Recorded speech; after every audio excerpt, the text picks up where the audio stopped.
జోహర్లు అర్పిస్తూ పేద కుటుంబం ఒక దిక్కు. డాక్టర్ కావాలనే ఉద్దేశంతో మా స్కూల్కు నా తల్లిదండ్రులకు గౌరవం కీర్తి ప్రతిష్టలు.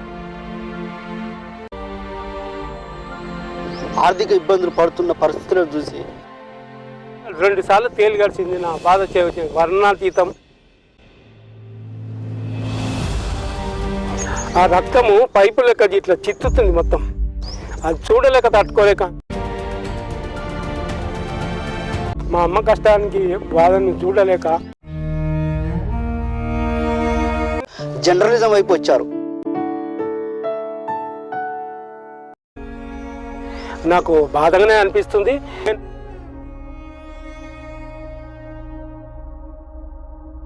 ఆ గుండెకు సంబంధించి రోజు గుండె నొప్పి వచ్చింది. గుండె నొప్పి వస్తే నాకు లైఫ్ ఇచ్చాడు. గుర్తు చేసుకు కళ్ళకు నీళ్ళు వస్తుంటాయి. నాకు స్థితిగతులు అయితే ఏంది ఎక్కడి నుంచో ఛత్తీస్గఢ్ ఆ ప్రాంతాల నుంచి, బీహార్ నుంచి పోలీసులు తీసుకెళ్లి చిత్రహింసలు పెట్టి నక్సలైట్